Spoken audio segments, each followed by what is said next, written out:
Mesdames et messieurs, bonsoir et bienvenue dans ce journal en cette soirée du mercredi 27 septembre 2023. Dans les actualités de ce jour, page politique pour commencer. Le district d'Anjamas a bénéficié des réalisations du gouvernement dirigé par le président Andji Rajoelina. Les maires de ce district veulent que se poursuivent ces réalisations, raison pour laquelle ils ont déclaré leur soutien au candidat numéro 3, Andji Rajoelina, à l'élection présidentielle qui aura lieu le 9 novembre prochain. Hier mardi, le congrès TGV s'est tenu à Latsnen Bakar dans le district d'Anjamas. Il a été constaté que 10 des 14 communes qui composent le district d'Anjamas sont toutes avec le président Andji Rajoelina. Reportage. Le parti TGV est un parti puissant et a déjà une grande notoriété dans le district d'Anjamas. Néanmoins, pour redynamiser les membres, un congrès pour le district d'Anjamas a eu lieu hier à Latsnen Bakar. 10 sur les 14 maires du district d'Anjamas ne sont tous avec le parti TGV et l'objectif pour eux est de poursuivre ce qui a été fait dans le district avec le président Andji Rajoelina, raison pour laquelle ils soutiennent ce dernier lors de la prochaine élection présidentielle. Ce congrès du TGV dans le district d'Anjamas a vu la présence des dirigeants du parti, le secrétaire national Erasso Marmak, avec le soutien des élus des autres districts, notamment le député de Madagascar élu dans le district d'Antsimjan, Andji Rativaïn. Restons toujours dans cette page politique, les membres de l'association TMH dans tout Madagascar soutiennent le candidat Andji Rajoelina à l'élection présidentielle. Un soutien sans condition selon les explications. L'association fera tout son possible pour faire élire ce candidat. Madagascar ne veut plus faire face à une crise et la priorité est de procéder à l'élection du 9 novembre selon toujours les membres de cette association. Reportage de Fanjessena Mireille et Yves Janel. L'association TMH est totalement convaincue que seul le candidat numéro 3, Andji Rajoelina, peut développer Madagascar. De plus, durant ces 4 ans à la tête du pays, de nombreuses réalisations ont vu le jour, et cela malgré la crise sanitaire et les effets de la guerre en Ukraine, selon le président de cette association aujourd'hui. Tous les membres du TMH à travers la Grande Île sont prêts à soutenir sans condition le candidat numéro 3 à l'élection présidentielle. Madagascar peut avancer si c'est Andji Rajoelina qui est le dirigeant, souligne cette association qui appelle l'opinion publique à rester calme face à ceux qui veulent provoquer délibérément des actes de déstabilisation. Et le président de la CENI a déclaré hier lors de sa visite à Farafengan que les politiciens doivent exprimer leur opinion dans un respect mutuel sans s'insulter les uns les autres et doivent s'orienter vers la stabilité. Face aux controverses sur le fichier électoral, le président de la CENI a annoncé qu'une copie du registre sera remise aux candidats à l'élection présidentielle afin d'assurer la transparence pour les citoyens. Le site de la CENI est consultable. De Sassidvin et Secharan Genas. L'opinion publique se focalise sur les élections actuellement. Presque quotidiennement, les grands médias locaux couvrent les actualités politiques du pays et surtout celles relatives au processus électoral. Ainsi, la Commission électorale nationale indépendante au CENI appelle tout un chacun à respecter minutieusement l'esprit du Fiavan Namalagas, lequel doit primer au sein de la société. Le président de cette instance électorale qui a également appelé au respect des choix politiques de tout un chacun. Par ailleurs, la Commission électorale nationale indépendante s'ouvre aux candidats et aux acteurs politiques du pays. Enfin, la CENI fournira aux candidats une copie de l'intégralité du fichier électoral à titre d'information et dans le souci du respect de la transparence durant cette élection.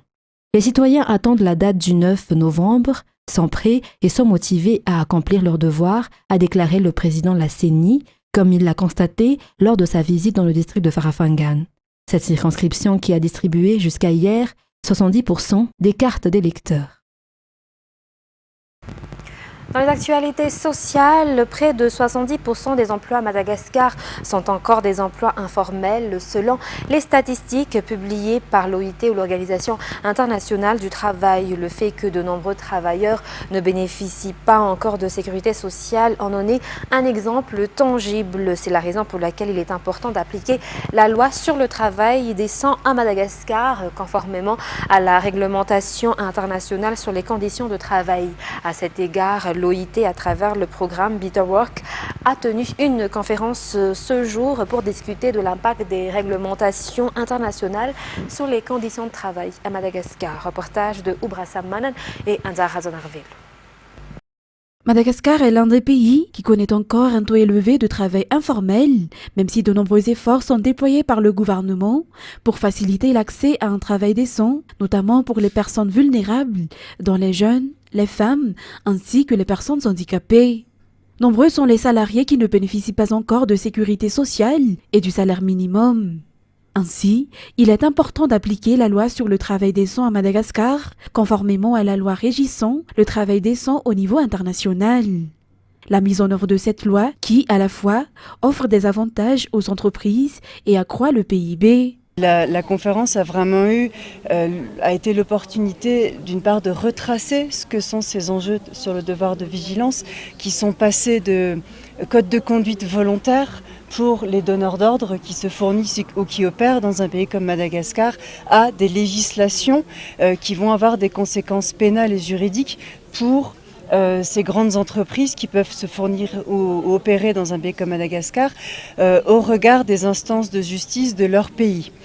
Comme ça peut être le cas pour la France, l'Allemagne, ou ça va être aussi une réglementation qui est en cours de discussion dans les instances européennes et qui sera applicable à tous les pays membres.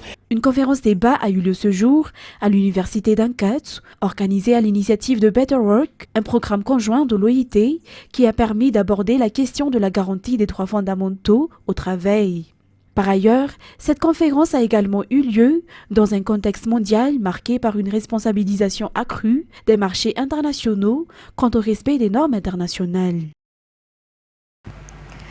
Et c'est aujourd'hui la rentrée solennelle pour l'année scolaire 2023-2024 de la circonscription scolaire d'Antananarivo. L'objectif est de continuer à améliorer le taux de réussite, a annoncé aujourd'hui le chef de Cisco d'Antananarivo. Reportage de Radraman Anzatouf et Anzara Razonarvel.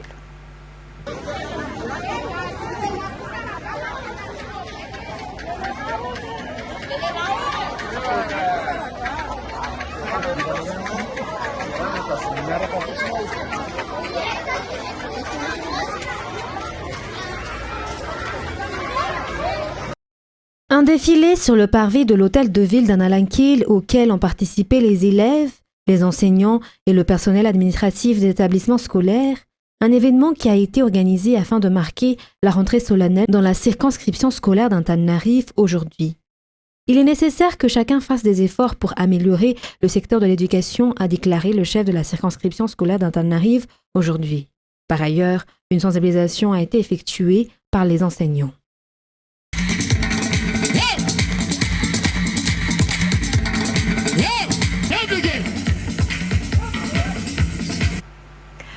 Et dans l'actualité sportive, l'élection du président, des membres et du comité exécutif de la Fédération malgache de football ou FMF se déroulera le 14 octobre prochain. Une élection qui se fera en toute transparence. Afin de garantir cette transparence, le tirage au sort des numéros des 5 candidats en lice à la tête de la FMF a eu lieu aujourd'hui. Reportage d'Andara Razonarvel, Radraman Anzatouf et Oubra Salmanan.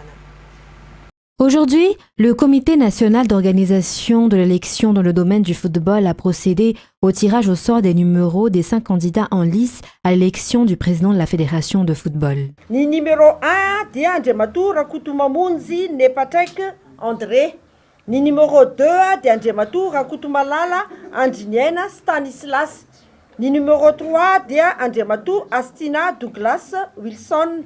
Ni numéro 4 dia Andriamatou Victorien Andrianouni, Ari ni numéro 5 dia Andriamatou Randiamanampissoa Alfred. Le calendrier pour ces élections dans le football malgache a été bien respecté, a indiqué la commission chargée du scrutin. L'élection du comité exécutif de la fédération sera en parallèle avec l'élection du président de la fédération. Il est à noter que le 14 octobre dans la capitale aura lieu l'élection du président de la fédération malgache de football et du comité exécutif. Passons à présent aux actualités internationales. Plus de 50 000 réfugiés en provenance du Haut-Karabakh sont arrivés en Arménie, affirme Erevan, et ils devraient être encore très nombreux à franchir la frontière. La France appelle de son côté à une action diplomatique internationale. France 24. Ils sont toujours des milliers à affluer vers l'Arménie depuis le Haut-Karabakh. Cela leur prend plus de 30 heures de route pour pouvoir passer la frontière, et ce alors que l'enclave est toujours à court d'essence. On a vu ici des bénévoles faire des allers-retours à la frontière avec des jerrycans remplis d'essence pour pouvoir apporter un peu de carburant afin que les familles puissent arriver dans la ville de Goris où je me trouve, où ce matin encore ils sont des centaines à se retrouver sur la place principale pour s'enregistrer, recevoir un peu de nourriture, mais de nombreuses personnes ont dû dormir dans leur voiture alors qu'il fait déjà très froid dans la ville de Goris. Les bénévoles sur place me disent être débordés, déjà à court de pain, et des associations. En tant qu'aide humanitaire, on ne voit pour le moment que la Croix-Rouge arménienne et quelques associations locales, et toutes et tous appellent à ce qu'une mission d'observation internationale ou bien des journalistes, en tout cas de l'aide, soit apportée dans l'enclave du Haut-Karabakh pour faire la lumière sur les faits au Haut-Karabakh où des milliers de personnes sont déplacées de force après les attaques menées par l'Azerbaïdjan le 19 septembre dernier. En tout cas, l'exode continue. On s'attend à ce que la plupart des 120 000 Arméniens du Haut-Karabakh quittent l'enclave pour rejoindre l'Arménie, et ces civils, ils nous disent qu'ils savent pertinemment que jamais ils ne pourront retourner chez eux. Et aux États-Unis, le démocrate Joe Biden s'est rendu hier dans l'État clé du Michigan pour apporter son soutien aux ouvriers de l'automobile en grève. Ces derniers méritent une augmentation importante de salaire, a-t-il plaidé, une démarche historique pour un président américain. Selon la Maison-Blanche, rien de plus qu'une pauvre séance photo a réagi un conseiller de Donald Trump. France 24. L'image est effectivement aussi inédite que l'enjeu est crucial en réalité pour les candidats à l'élection présidentielle de 2024. Derrière ce combat des ouvriers de l'automobile, ce sont en réalité deux Amériques qui s'affrontent à couteau tiré, et parfois même au sein des mêmes familles, ces familles d'ouvriers du Michigan qui ont fait la gloire de l'industrialisation du début du XXe siècle aux États-Unis. Ces ouvriers qui, après la crise de 29, ont littéralement sorti l'Amérique de l'ornière avec leurs bras, et ce patriotisme prolétarien américain qui fait de ce pays un pays unique, disons-le. Joe Biden, casquette sur la tête, casquette de syndicaliste vissée sur la tête et mégaphone au poing, l'image a effectivement de quoi surprendre. Lui qui n'a clairement jamais enfilé un bleu de travail de sa vie, lui qui, durant toute sa carrière politique, a œuvré à maintenir le cap du Parti démocrate américain dans un axe libéral, se retrouve aujourd'hui dans une posture à faire pâlir d'envie les progressistes américains les plus socialistes. Clairement, seule une campagne électorale ici aux États-Unis peut produire ce genre d'image et ce genre de déclaration.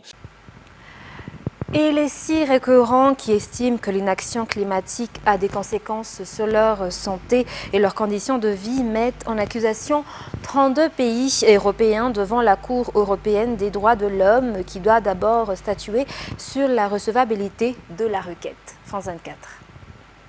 Leur affaire pourrait devenir historique. Avec 4 de leurs amis portugais, ces frères et sœurs plaident enfin leur cause et celle du climat devant la justice européenne. Ils dénoncent la mise en péril par le réchauffement climatique de leur droit à la vie, inscrit dans la Convention européenne de sauvegarde des droits de l'homme. Ce sont les jeunes qui seront les plus agressés par le changement climatique, tout simplement parce qu'ils vivront plus longtemps. Mais cela ne veut pas dire que nos parents n'en souffriront pas eux aussi. J'éprouve beaucoup de frustration face à l'inaction des gouvernements qui disent que c'est une préoccupation secondaire au lieu d'être une priorité.